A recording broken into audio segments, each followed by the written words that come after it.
当てるでない。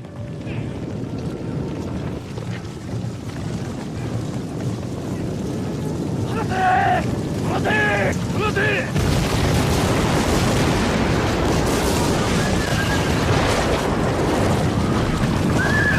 One of the first battles that used a large amount of the matchlocks was the Battle of Nagashino, where Oda Nobunaga used 3,000 matchlock guns against the Tikada clan.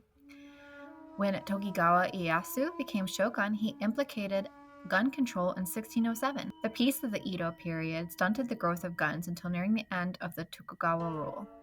During the Meiji period, Japan began a rapid development of technology and Western influence. Japan had heightened its military during the 1930s and its quest to rule over Asia, putting their investments in weapons like the Arisaka rifles.